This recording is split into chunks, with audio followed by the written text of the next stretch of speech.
podcast you cheer for.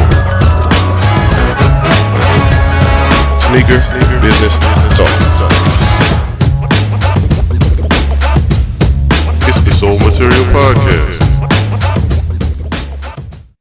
Welcome to the Soul Material Podcast, the podcast you cheer for with the OGEO. It's T-Mark the Street Shark.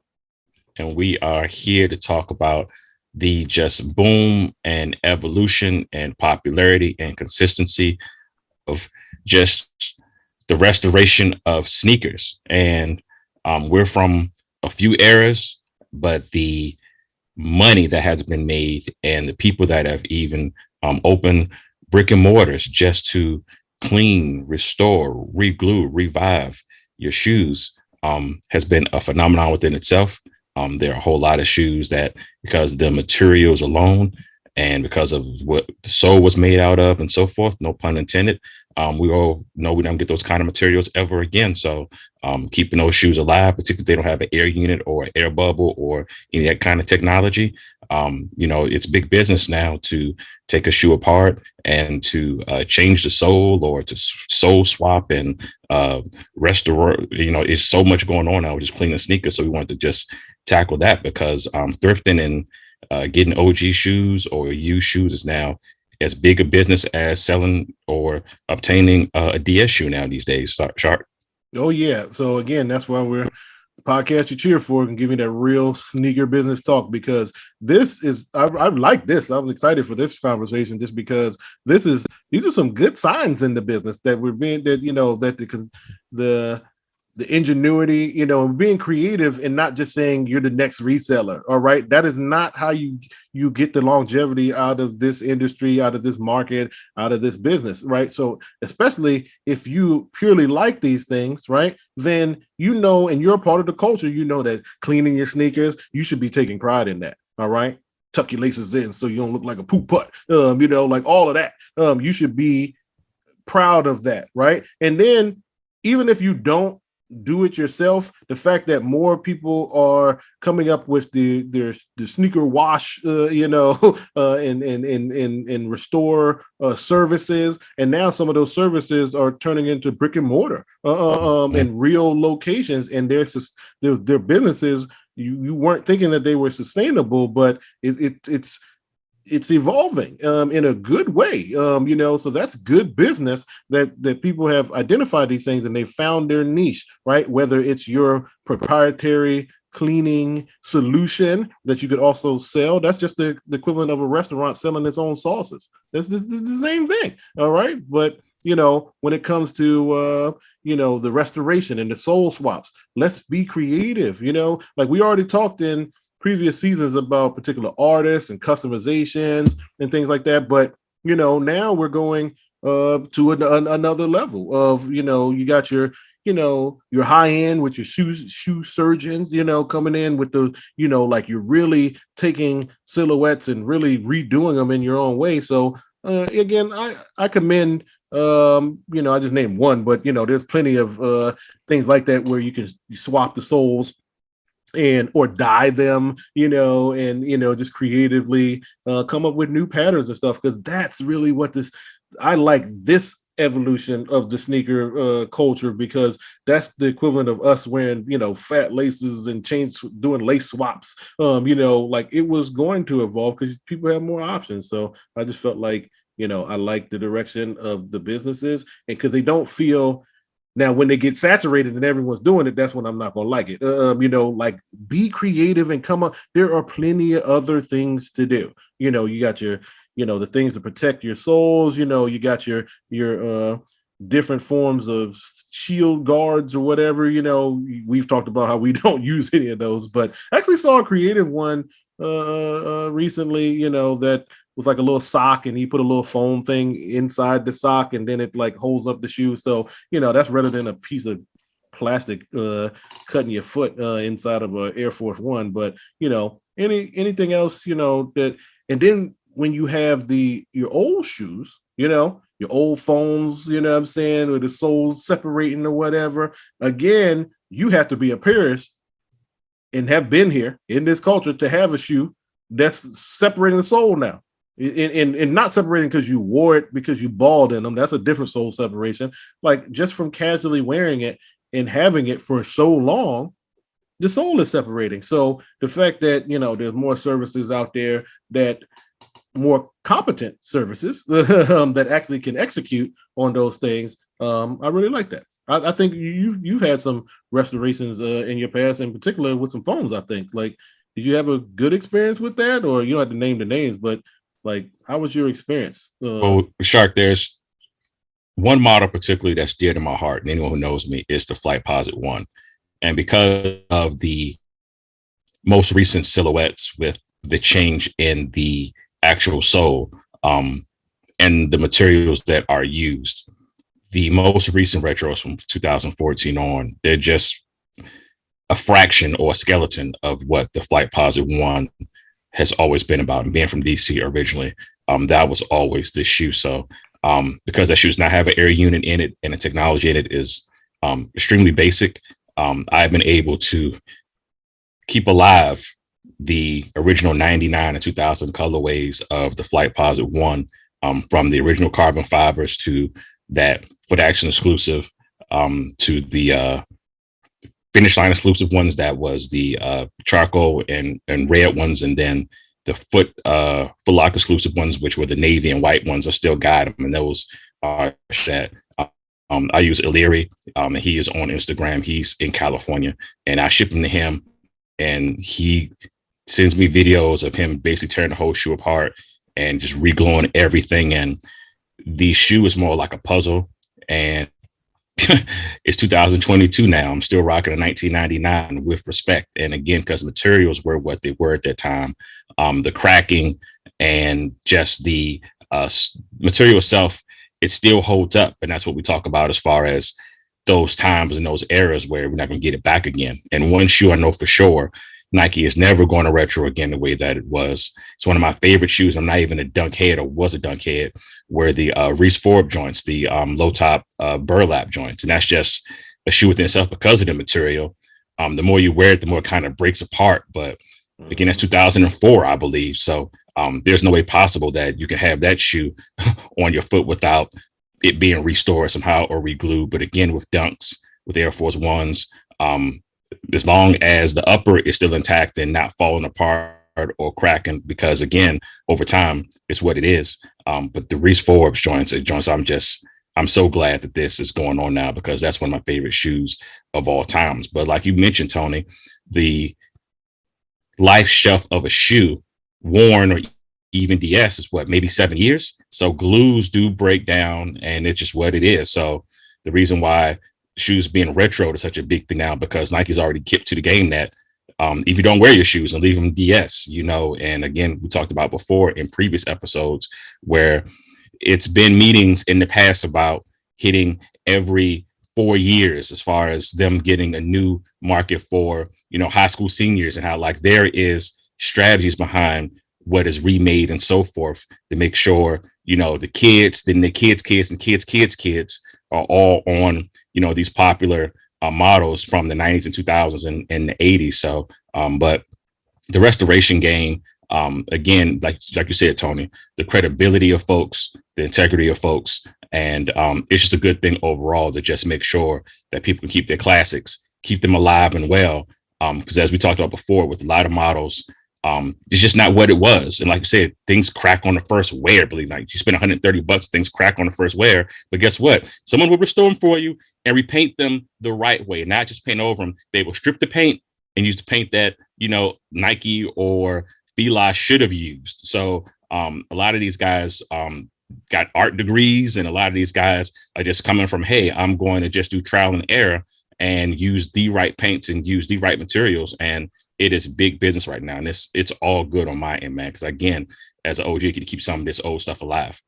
Good. Well, just for the clarity over popularity, it sounds like your intent when you were seeking somebody or service or whatever, it looks like the execution of the person that you were dealing with matched your intent. All right. Is that fair to say? So just for our audience, is there like one or two things that you could give our audience a tip on how to find someone. You just said, people got art degrees. Like, what do you need to look for if you want to find a good, reputable, sneaker restorer? Like, is it the common things that the things that they use? Is there technique? Is there something, a common person wouldn't know what to ask or look for, but they have some old shoes that they want restored? Give them a tip or two from the OG what to look for. Honestly, man, the old methods, no matter what goes on, still works. And I found Illyry. He's Illery on Instagram. It was word of mouth. And honestly, the work that he does, again, he shows videos, he has testimonials, and it being a part of the game, although I'm way out here in the East Coast, he's done so many things for people in the Midwest, West Coast, overseas, guys I didn't even know he was even connected to that I knew. So with me, it was really word of mouth. And if anyone is really serious about what they're doing, they'll have a site, they'll have an Instagram, and usually they'll have a customer or two that will not mind sharing their testimonial, even swapping emails and so forth. And honestly, the customer service is what does it. And again, the thing with restoration is they don't last forever either. So once you find someone that's really, really good and they do the job, I know within 3 to 4 years tops, these flight pods are going to break down again because they're going to be 4, 5 years older. And I'm going right to the guy I went to before. So with me, Tony, it's honestly word of mouth. We all got social media. A lot of guys have websites now, testimonies. But then if you're on, the blogs or what have you, people's work speak for itself. So they don't have to really up themselves up because other people would do it for them. And once you do things for 3 or 4 or 5 people, the word gets around fast. So in the restoration / paint world, thankfully, good news goes around just as quick as bad news does in the world. That's just what I've experienced. Gotcha. Yeah. So, that's experience sounds similar to, I guess if I was to tag along, I'll just say, if you have a tattoo, how did you pick your tattoo artist? It's something similar to that, right? You want to look at their page, you want to look at their portfolio, you want to get some personal references, you want to see what other people had to say in the comments and and you want to see other people's work, and how long, like once it healed and everything, like what does it look like? So all right, that sounds like some pretty good advice. And when it comes to the with the restorations, and so we talked about the regluing and putting together. We talked about a little bit of the wash services as well. But is there anything else that that's trending right now that we can say that's it's, I guess I'm not going to say that it's new with the used shoes, but I feel like the stigma, what has changed is that the stigma of used shoes has gone down, right? Because we were like first eBay sellers, you know what I'm saying? So the fact that because there was so much mistrust with just anybody selling that you didn't know because it was new, and the used concept, right? Because we had to evolve into the definitions of dead stock, near dead stock, very near dead stock, Indeed. DS, VNDS, you know what I mean? All the very, very, and then what happened is too many people start entering, and sliding the scale on what that meant. Because I remember when I started joining eBay, like in our descriptions, we would specifically put dead stock factory, meaning it's factory laced. It hasn't even been tried on. And then if it was tried on, we'd say dead stock, but store or whatever, you know what I'm saying? To delineate that this is a brand new shoe, but a shoe, I guess our era was just accepted that people tried on shoes in the stores, and that could have been a pair that you got. You know what I mean? I guess people don't really, probably because they're not buying in the store, but so much they're not trying it on because they're not keeping the shoe. You know what I mean? So you lose out on that experience of the of the shoe being tried on or creased. People send stuff back just because a lace or a stitch is out of place. You're not ready for what that used to look like back in the day, and then we didn't have much of a problem with it. But now, and then eBay. It took me a while. It's not like I bought used shoes. I might have bought like two, only because it's something that I really wanted, and I just couldn't find it. And then I kind of did my own self restoration because I was definitely not about to slip on somebody else's shoe. Because half of these people on eBay, they didn't. I learned quickly that people don't clean their shoes like I do before you take the pictures. People would just have the dirt and the rocks and everything in the picture, and I'm sitting there like, you could get more money if you actually clean the dang thing. I know I ain't gonna get no box, but you might get $50-$60 minimum more. You know what I mean? So yeah, those that stigma of what a used shoe was, with the eBay, first generation eBay, and then to where it's at now, I feel like because StockX only does authentic stuff, but GOAT, you can say if it was used or not, you know what I mean? And then eBay, you can still do the used stuff, but you're just not going to go through the authenticity guarantee and everything like that. But it still exists. You just have to be a good seller. So my advice was, don't buy used stuff from sellers on eBay that have two feedback. Don't do it, or zero.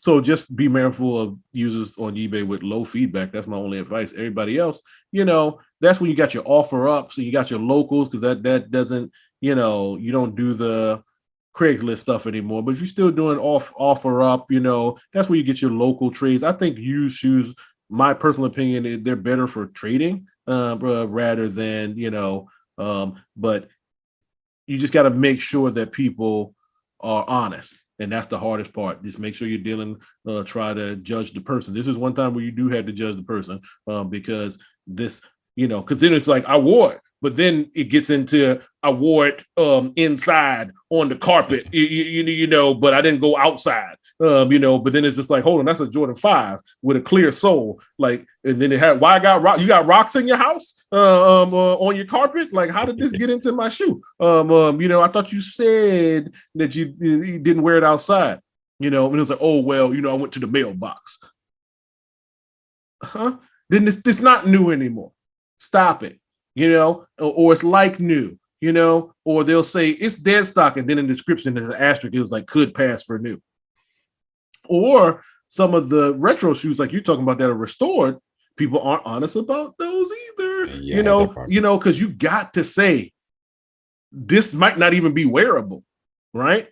Mm-hmm. You got to say that. You if you put the shoe on and it crumbles, one, they can't return it anyway. You know what I mean? But it's just like, just have some honor and just be like, look, this ain't to be worn, or this isn't to be balded, or you're gonna look like Nick Young used to look for our Wizards with his soul stuck to the court while he running around with a soulless Jordan 11 because you tried to wear some old Jordans trying to be cool, and you probably need your boy to put the soul back on it. You know what I'm saying? So I was at that game. I remember that.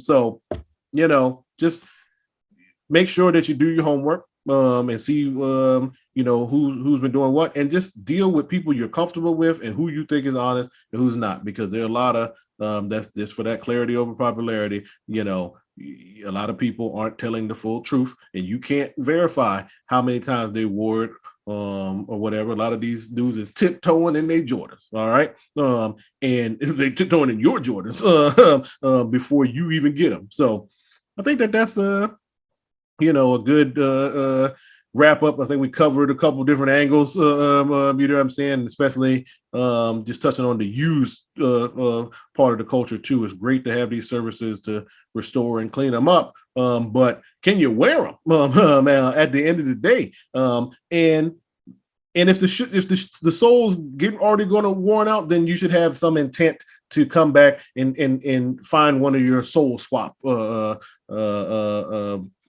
artists or whoever, so that they can help you out with that. And I know a lot of people like they'll make you buy the new shoe. So you might have some old Jordan 3s, and then they'll tell you you got to go buy the new one, and then I'll just go take that sole and then match it up with the new one. You know what I mean? So just be careful and be mindful that you're gonna have to do some work. You can't just be like, yo, do everything, you know what I'm saying, and then fit the bill for me or give me the bill later. You know what I'm saying? Like, no, have some creativity, or maybe have some creativity and say, I want to switch a 1 and a 3 and see what that looks like. You know what I mean? Just like you ask an artist to do something custom, the Shark is challenging the audience to, be creative with some of your soul swaps. Let's and then make it a thing. Maybe that's another thing coming soon. So there you go. And in closing, Shark, let me add this to what you just said. You get what you paid for. So with a lot of the restorations, a lot of our sneakerheads, so forth, try to just be cheap and try to just undercut folks and so forth. But if you want quality, sometimes you're going to have to pay fair market value. So don't look to get a restoration on a Reglued done for $10 because you're going to get $10 work. You might as well go ahead and go get some shoe glue from Target yourself and see how that quality comes out. At Gorilla Glue, at the Gorilla. Good luck with that. So that ain't happening. Definitely. So, all right. Well, here goes another sneaker business talk episode of Soul Material Podcast. That's why we're the podcast you cheer for. So, signing off, it's T Mart, the Street Shark. And the OGEO. Till next time. Peace to you. Till next time. Peace.